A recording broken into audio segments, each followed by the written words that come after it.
जय भारत, जय भीम, जोहार। स्वागत है आप सभी का साहब का जीवन एपिसोड 4 में। अछूतों के लिए बंद थे स्कूल के दरवाजे। आज का टॉपिक यही है। भीम बचपन से ही हष्ट-पुष्ट व चंचल व नटखट था। वो अन्य बालकों पर रौब मारता था और उन्हें पीटता भी था।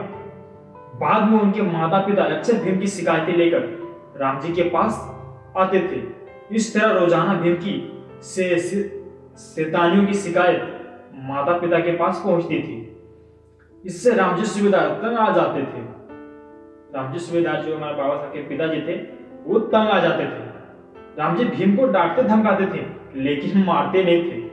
आखिर वे बच्चों का उज्जवल भविष्य चाहते थे, लेकिन माता भीमाबाई अनुशासन सिखाने के लिए भीम की पिटाई कर देती थी। ऐसे समय में बुआ मीराबाई बचाती थी, वो लाड करती थी। वह कई बार पिटाई से बचने के लिए बुआ के पीछे छुप जाता था। पिता रामजी सूबेदार अपने बच्चों को केवल आध्यात्मिक व नैतिक शिक्षा तक ही सीमित नहीं रखना चाहते थे, बल्कि उज्जवल भविष्य के लिए स्कूल व सांसारिक शिक्षा पर भी विशेष ध्यान देते थे। वे भीम को खूब पढ़ाना चाहते थे, लेकिन हिंदू समाज के कड़े नियमों के अनुसार भीम के लिए शिक्षा के द्वार बंद थे। वहां सवर्ण हिंदुओं के बच्चों को स्कूल जाता देखकर भीम की इच्छा भी स्कूल जाने की होती थी। इसके लिए भीम बार बार पिताजी से जिद करता था, लेकिन यह मुश्किल था। इसलिए रामजी बच्चों को घर में ही पढ़ाया करते थे।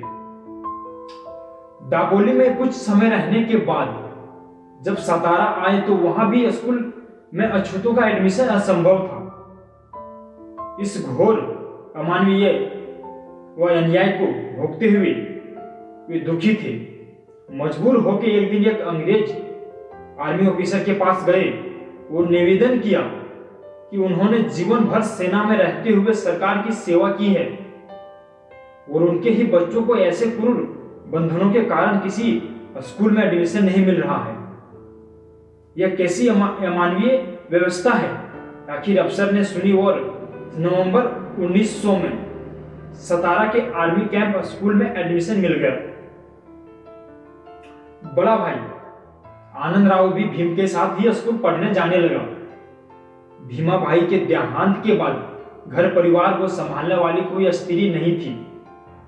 बुआ मीराबाई शारीरिक रूप से हल्की विकलांग थी। वह भीमा को बहुत लाड प्यार करती थी, लेकिन पंगु होने के कारण सारे कामकाज वह देखभाल नहीं कर पाती थी। मां के निधन के बाद आनंद और भीम का पालन पोषण उसकी बुआ मीराबाई ने ही किया। वो थोड़ी कुबड़ी थी और उसके ससुराल वालों के व्यवहार से वे परेशान थी। इसलिए वे मायके में छोटे भाई रामजी के परिवार के साथ ही रहती थी। वह परिवार को पालने में बहुत रुचि लेती थी और भीम को लाड के साथ कठोरता से अनुशासन भी सिखाती थी। रामजी ने भी यह तय किया था कि पत्नी के निधन के बाद दूसरा विवाह ना करेंगे, क्योंकि वे बच्चों को सौतेली मां नहीं देना चाहते थे। लेकिन 5 बच्चों की देखभाल पूरी तरह से नहीं होने के कारण आखिर जीजाबाई नाम की एक विधवा स्त्री से पूर्ण विवाह किया। वह एक जमींदार की बहन थी। हमारे बाबा साहब के पिताजी रामजी सकपाल ऐसे मुश्किल हालातों से गुजरे हैं।